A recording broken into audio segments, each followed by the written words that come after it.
and welcome to Lifting Our Voices, a weekly look at church music. I'm Jim Boatwright, Director of Music at Redeemer Lutheran Church in Columbia, South Carolina. Beautiful tune, Be Thou My Vision. It goes by a tune name called Slain, like this.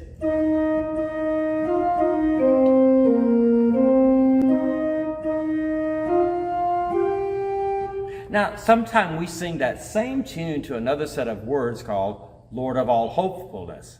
And sometimes it can be just the other way around. Sometimes the same text can be sung to different tunes, and that could be really disconcerting to a lot of people. For instance, a lot of us sing, "Away in a manger, no crib for a bed."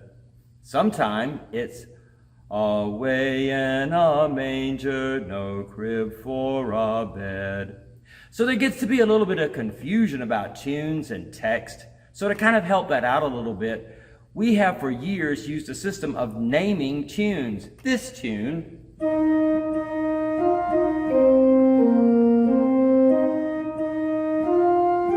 goes by the tune name Slain.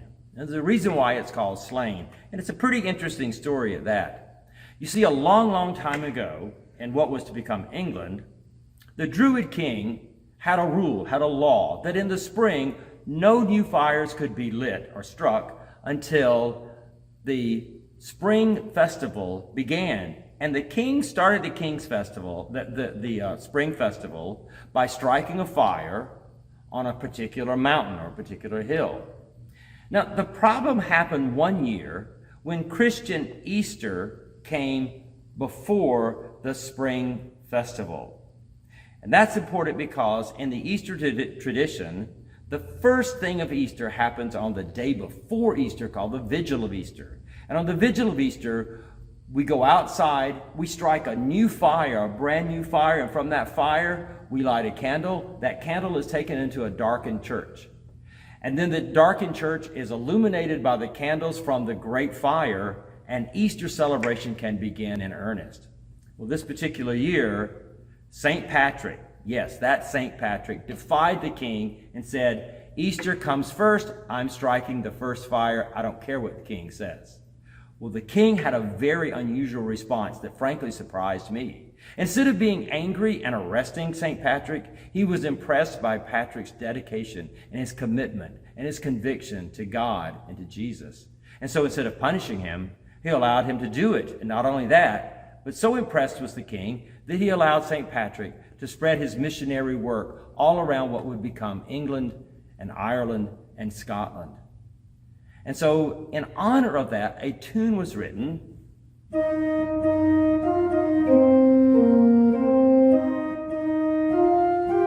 and called Slain because it was on the hill called Slain that he built that fire in defiance of the king. Well, a few years later, a new set of words were written to that text. There were secular words, and it was a word about meeting my love on the road. That went around for a while until in the early 20th century, a poet wrote the text, "Be Thou My Vision," and set it to the tune Slain. And that's how we come to have this tune. This week, we're going to be using, here at Redeemer, we're going to be using the song, "Be Thou My Vision," and it partners with what we're learning from Scripture that day. We're learning from Scripture that a man's wealth should never be determined by how much money he has, but really the wealth is the investment that we put in God and God's love and God's work. So the expression, "Store not up for yourselves riches, but instead store riches in heaven." Notice the third verse of "Be Thou My Vision." "Riches I heed not, nor vain empty praise. Thou mine inheritance, now and always.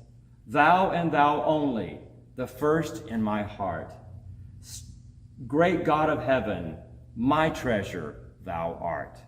Thank you, and we'll see you next week for another look at church music.